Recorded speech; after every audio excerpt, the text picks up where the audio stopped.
Chapter 28 The Return. D'Artagnan was astounded by the terrible confidence of Athos, yet many things appeared very obscure to him in this half-revelation.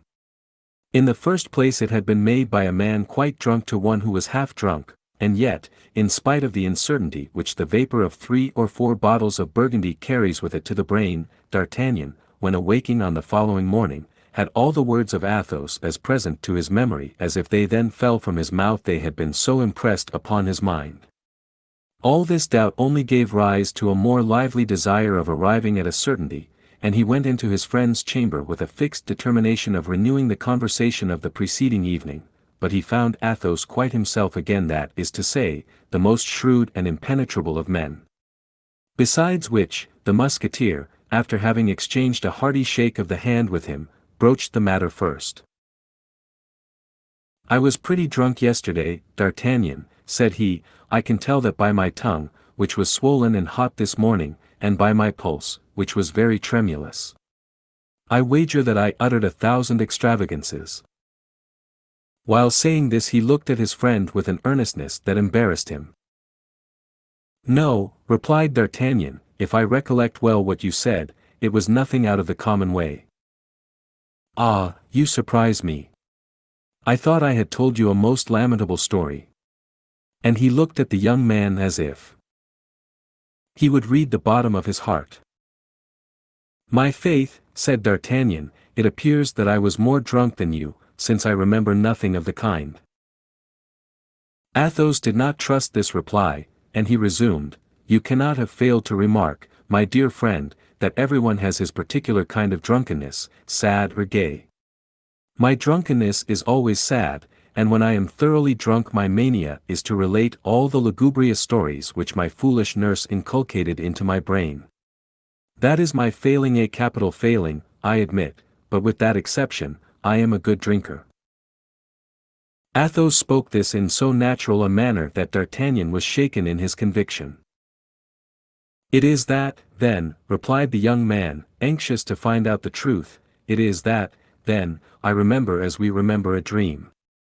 We were speaking of hanging." "Ah, you see how it is," said Athos, becoming still paler, but yet attempting to laugh. "I was sure it was so. The hanging of people is my nightmare." "Yes, yes," replied D'Artagnan. "I remember now, yes, it was about, stop a minute, yes, it was about a woman." "That's it," replied Athos, becoming almost livid, "that is my grand story of the fair lady, and when I relate that, I must be very drunk." "Yes, that was it," said D'Artagnan, "the story of a tall, fair lady, with blue eyes." "Yes, who was hanged."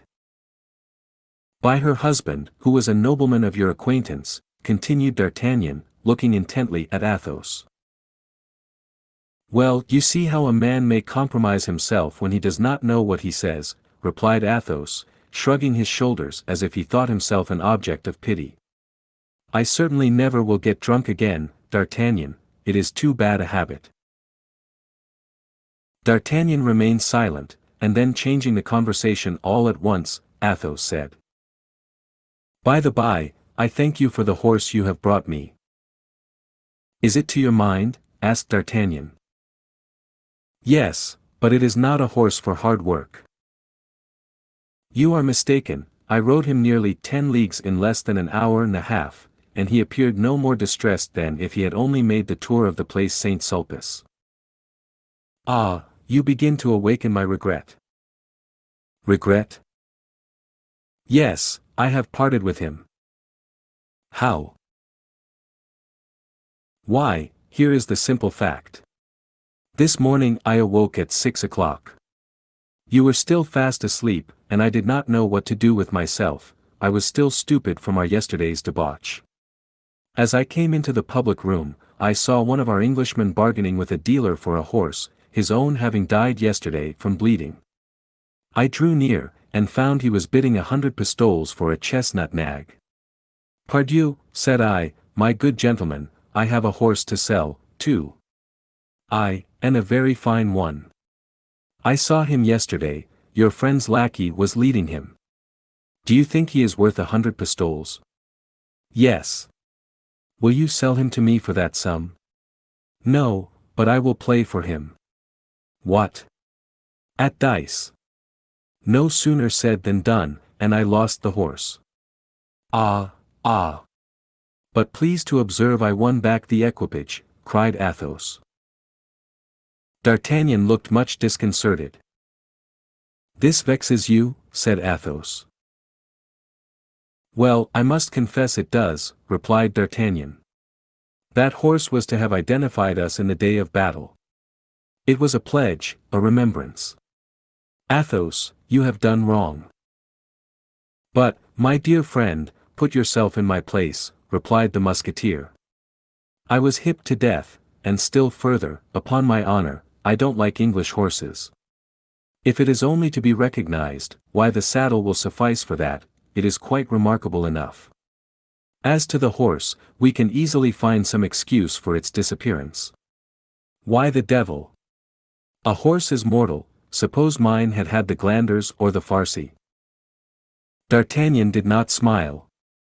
It vexes me greatly, continued Athos, that you attach so much importance to these animals, for I am not yet at the end of my story. What else have you done? After having lost my own horse, 9 against 10, see how near I formed an idea of staking yours. Yes, but you stopped at the idea, I hope. No, for I put it in execution that very minute. And the consequence, said D'Artagnan, in great anxiety. I threw, and I lost. What, my horse? Your horse, 7 against 8, a point short, you know the proverb. Athos, you are not in your right senses, I swear. My dear lad, that was yesterday, when I was telling you silly stories, it was proper to tell me that, and not this morning. I lost him then, with all his appointments and furniture. Really, this is frightful. Stop a minute, you don't know all yet. I should make an excellent gambler if I were not too hot-headed, but I was hot-headed, just as if I had been drinking.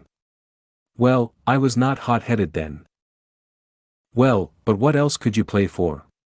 You had nothing left. Oh, yes, my friend, there was still that diamond left which sparkles on your finger, and which I had observed yesterday. This diamond, said D'Artagnan, placing his hand eagerly on his ring. And as I am a connoisseur in such things, having had a few of my own once, I estimated it at 1,000 pistoles. I hope, said D'Artagnan, half dead with fright, you made no mention of my diamond. On the contrary, my dear friend, this diamond became our only resource, with it I might regain our horses and their harnesses, and even money to pay our expenses on the road. Athos, you make me tremble, cried D'Artagnan. I mentioned your diamond then to my adversary, who had likewise remarked it. What the devil, my dear, do you think you can wear a star from heaven on your finger, and nobody observe it? Impossible. Go on, my dear fellow, said D'Artagnan, for upon my honor, you will kill me with your indifference. We divided, then, this diamond into 10 parts of 100 pistoles each. You are laughing at me, and want to try me, said D'Artagnan, whom anger began to take by the hair, as Minerva takes Achilles, in the Iliad. No, I do not jest, mordieu. I should like to have seen you in my place. I had been 15 days without seeing a human face, and had been left to brutalize myself in the company of bottles. That was no reason for staking my diamond, replied D'Artagnan, closing his hand with a nervous spasm. Hear the end. 10 parts of 100 pistoles each, in 10 throws, without revenge, in 13 throws I had lost all in 13 throws. The number 13 was always fatal to me, it was on the 13th of July that. Ventrebleu, cried D'Artagnan, rising from the table, the story of the present day making him forget that of the preceding one. Patience, said Athos, I had a plan. The Englishman was an original, I had seen him conversing that morning with Grimaud, and Grimaud had told me that he had made him proposals to enter into his service. I staked Grimaud, the silent Grimaud, divided into 10 portions. Well, what next? Said D'Artagnan, laughing in spite of himself. Grimaud himself, understand, and with the 10 parts of Grimaud, which are not worth a ducatoon, I regained the diamond. Tell me, now, if persistence is not a virtue. My faith! But this is droll, cried D'Artagnan, consoled, and holding his sides with laughter. You may guess, finding the luck turned, that I again staked the diamond. The devil, said D'Artagnan, becoming angry again. I won back your harness, then your horse, then my harness, then my horse, and then I lost again. In brief, I regained your harness and then mine. That's where we are. That was a superb throw, so I left off there. D'Artagnan breathed as if the whole hostelry had been removed from his breast.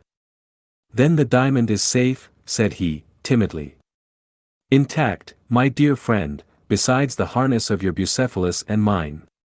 But what is the use of harnesses without horses? I have an idea about them. Athos, you make me shudder. Listen to me. You have not played for a long time, D'Artagnan. And I have no inclination to play. Swear to nothing. You have not played for a long time, I said. You ought, then, to have a good hand. Well, what then?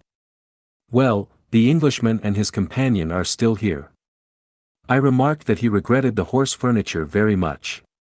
You appear to think much of your horse. In your place I would stake the furniture against the horse. But he will not wish for only one harness. Stake both, pardieu. I am not selfish, as you are. You would do so, said D'Artagnan, undecided, so strongly did the confidence of Athos begin to prevail, in spite of himself. On my honor, in one single throw. But having lost the horses, I am particularly anxious to preserve the harnesses. Stake your diamond, then. This? That's another matter. Never, never. The devil, said Athos. I would propose to you to stake Planchet, but as that has already been done, the Englishman would not, perhaps, be willing. Decidedly, my dear Athos, said D'Artagnan, should like better not to risk anything. That's a pity, said Athos, coolly. The Englishman is overflowing with pistoles. Good Lord, try one throw. One throw is soon made. And if I lose? You will win. But if I lose? Well, you will surrender the harnesses. Have with you for one throw, said D'Artagnan. Athos went in quest of the Englishman, whom he found in the stable, examining the harnesses with a greedy eye. The opportunity was good. He proposed the conditions: the 2 harnesses, either against 1 horse or 100 pistoles. The Englishman calculated fast, the 2 harnesses were worth 300 pistoles. He consented. D'Artagnan threw the dice with a trembling hand, and turned up the number 3, his paleness terrified Athos, who, however, consented himself with saying, "That's a sad throw, comrade, you will have the horses fully equipped, monsieur." The Englishman, quite triumphant, did not even give himself the trouble to shake the dice. He threw them on the table without looking at them, so sure was he of victory. D'Artagnan turned aside to conceal his ill humor. "Hold, hold, hold," said Athos, with his quiet tone, "that throw of the dice is extraordinary. I have not seen such a one 4 times in my life. 2 aces." The Englishman looked, and was seized with astonishment. D'Artagnan looked, and was seized with pleasure. "Yes," continued Athos, "4 times only, once at the house of Monsieur Créquy, another time at my own house in the country, in my chateau at when I had a chateau, a 3rd time at Monsieur de Treville's where it surprised us all, and the 4th time at a cabaret, where it fell to my lot, and where I lost 100 louis and a supper on it." "Then Monsieur takes his horse back again," said the Englishman. "Certainly," said D'Artagnan. "Then there is no revenge?" "Our conditions said, no revenge, you will please to recollect. That is true, the horse shall be restored to your lackey, monsieur. A moment, said Athos, with your permission, monsieur. I wish to speak a word with my friend. Say on. Athos drew D'Artagnan aside. Well, tempter, what more do you want with me, said D'Artagnan. You want me to throw again, do you not? No, I would wish you to reflect. On what? You mean to take your horse? Without doubt. You are wrong, then. I would take the 100 pistoles. You know you have staked the harnesses against the horse or 100 pistoles, at your choice. Yes. Well, then, I repeat, you are wrong. What is the use of one horse for us two? I could not ride behind. We should look like the two sons of Anman, who had lost their brother. You cannot think of humiliating me by prancing along by my side on that magnificent charger. For my part, I should not hesitate a moment, I should take the 100 pistoles. We want money for our return to Paris. I am much attached to that horse, Athos. And there again you are wrong. A horse slips and injures. A joint, a horse stumbles and breaks his knees to the bone, a horse eats out of a manger in which a glandered horse has eaten. There is a horse, while on the contrary, the 100 pistoles feed their master. But how shall we get back? Upon our lackeys' horses, pardieu. Anybody may see by our bearing that we are people of condition. Pretty figures we shall cut on ponies while Aramis and Porthos caracole on their steeds. Aramis. Porthos, cried Athos, and laughed aloud. What is it? Asked D'Artagnan, who did not at all comprehend the hilarity of his friend. Nothing, nothing. Go on. Your advice, then. To take the 100 pistoles, D'Artagnan. With the 100 pistoles we can live well to the end of the month. We have undergone a great deal of fatigue, remember, and a little rest will do no harm. I rest? Oh, no, Athos. Once in Paris, I shall prosecute my search for that unfortunate woman. Well, you may be assured that your horse will not be half so serviceable to you for that purpose as good Golden Louis. Take the 100 pistoles, my friend, take the 100 pistoles. D'Artagnan only required one reason to be satisfied. This last reason appeared convincing. Besides, he feared that by resisting longer he should appear selfish in the eyes of Athos. He acquiesced, therefore, and chose the 100 pistoles, which the Englishman paid down on the spot. They then determined to depart. Peace with the landlord, in addition to Athos's old horse, cost 6 pistoles. D'Artagnan and Athos took the nags of Planchet and Grimaud, and the two lackeys started on foot, carrying the saddles on their heads. However ill our two friends were mounted, they were soon far in advance of their servants, and arrived at Crèvecoeur. From a distance they perceived Aramis, seated in a melancholy manner at his window, looking out, like Sister Anne, at the dust in the horizon. Hola, Aramis! What the devil are you doing there? Cried the two friends. Ah, is that you, D'Artagnan, and you, Athos? Said the young man. I was reflecting upon the rapidity with which the blessings of this world leave us. My English horse, which has just disappeared amid a cloud of dust, has furnished me with a living image of the fragility of the things of the earth. Life itself may be resolved into 3 words, erat, est, fuit. Which means, said D'Artagnan, who began to suspect the truth. Which means that I have just been duped 60 louis for. A horse which by the manner of his gait can do at least 5 leagues an hour. D'Artagnan and Athos laughed aloud. My dear D'Artagnan, said Aramis, don't be too angry with me, I beg. Necessity has no law, besides, I am the person punished, as that rascally horse dealer has robbed me of 50 louis, at least. Ah, you fellows are good managers. You ride on our lackeys' horses, and have your own gallant steeds led along carefully by hand, at short stages. At the same instant a market cart, which some minutes before had appeared upon the Amiens road, pulled up at the inn, and Planchet and Grimaud came out of it with the saddles on their heads. The cart was returning empty to Paris, and the two lackeys had agreed, for their transport, to slake the wagoner's thirst along the route. "What is this?" said Aramis, on seeing them arrive. "Nothing but saddles." "Now do you understand?" said Athos. "My friends, that's exactly like me. I retain my harness by instinct. Hola, Bazin! Bring my new saddle and carry it along with those of these gentlemen." "And what have you done with your ecclesiastics?" asked D'Artagnan.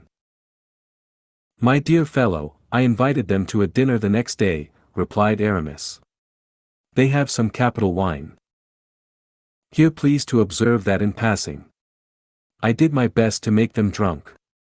Then the curate forbade me to quit my uniform, and the Jesuit entreated me to get him made a musketeer." "Without a thesis," cried D'Artagnan, "without a thesis. I demand the suppression of the thesis." "Since then," continued Aramis, "I have lived very agreeably. I have begun a poem in verses of one syllable. That is rather difficult, but the merit in all things consists in the difficulty. The matter is gallant. I will read you the first canto. It has 400 lines, and lasts a minute." "My faith, my dear Aramis," said D'Artagnan, who detested verses almost as much as he did Latin, "add to the merit of the difficulty that of the brevity, and you are sure that your poem will at least have two merits. You will see," continued Aramis, "that it breathes irreproachable passion. And so, my friends, we return to Paris?" "Bravo! I am ready. We are going to rejoin that good fellow, Porthos. So much the better. You can't think how I have missed him, the great simpleton. To see him so self-satisfied reconciles me with myself. He would not sell his horse, not for a kingdom. I think I can see him now, mounted upon his superb animal and seated in his handsome saddle. I am sure he will look like the great Mogul." They made a halt for an hour to refresh their horses. Aramis discharged his bill, placed Bazin in the cart with his comrades, and they set forward to join Porthos. They found him up, less pale than when D'Artagnan left him after his first visit, and seated at a table on which, though he was alone, was spread enough for 4 persons. This dinner consisted of meats nicely dressed, choice wines, and superb fruit. "Ah, pardieu," said he, rising, "you come in the nick of time, gentlemen. I was just beginning the soup, and you will dine with me." "Oh, oh," said D'Artagnan, "Mousqueton has not caught these bottles with his lasso. Besides, here is a piquant fricandeau and a fillet of beef." "I am recruiting myself," said Porthos, "I am recruiting myself. Nothing weakens a man more than these devilish strains. Did you ever suffer from a strain, Athos?" "Never. Though I remember, in our affair of the Rue Férou, I received a sword wound which at the end of 15 or 18 days produced the same effect." "But this dinner was not intended for you alone, Porthos," said Aramis. "No," said Porthos, "I expected some gentlemen of the neighborhood, who have just sent me word they could not come. You will take their places and I shall not lose by the exchange. Hola, Mousqueton, seats, and order double the bottles." "Do you know what we are eating here?" said Athos, at the end of 10 minutes. "Pardieu," replied D'Artagnan, "for my part, I am eating veal garnished with shrimps and vegetables." "And I some lamb chops," said Porthos. "And I a plain chicken," said Aramis. "You are all mistaken, gentlemen," answered Athos, gravely, "you are eating horse." "Eating what?" said D'Artagnan. "Horse," said Aramis, with a grimace of disgust. Porthos alone made no reply. "Yes, horse. Are we not eating a horse, Porthos?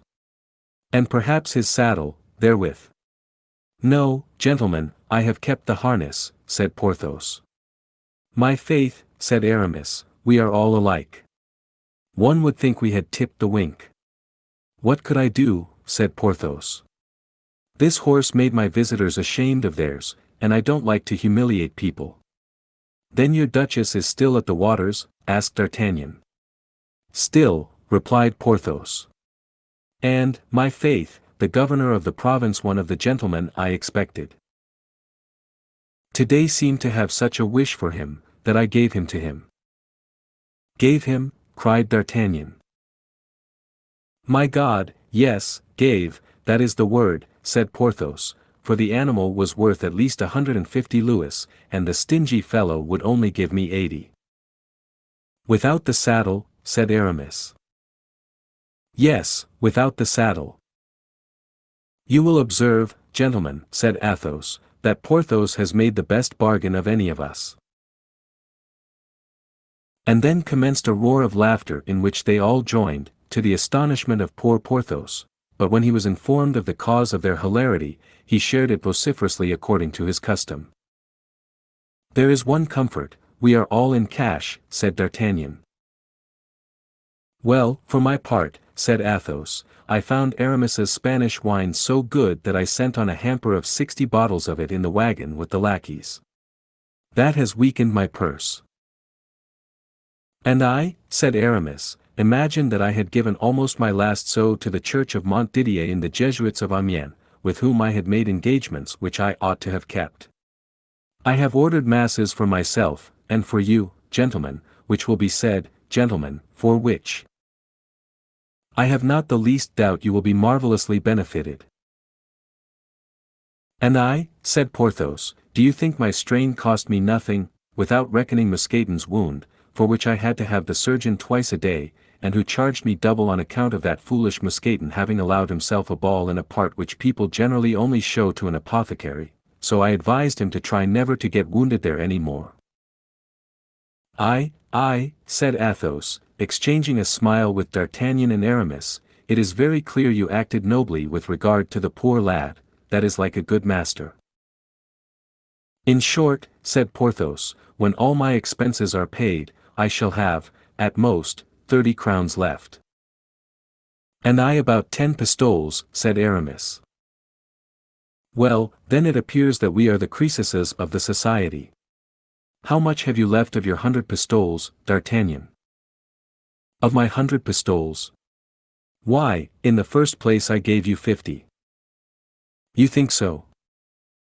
Pardieu. Ah, that is true. I recollect. Then I paid the host 6. What a brute of a host. Why did you give him 6 pistoles? You told me to give them to him. It is true, I am too good-natured. In brief, how much remains? 25 pistoles, said D'Artagnan. And I, said Athos, taking some small change from his pocket, you? Nothing. My faith. So little that it is not worth reckoning with the general stock. Now, then, let us calculate how much we posses in all. Porthos. 30 crowns. Aramis.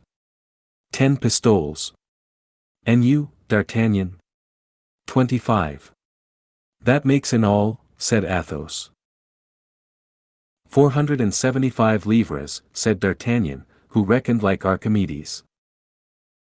On our arrival in Paris, we shall still have 400, besides the harnesses, said Porthos. But our troop horses, said Aramis. Well, of the 4 horses of our lackeys we will make 2 for the masters, for which we will draw lots.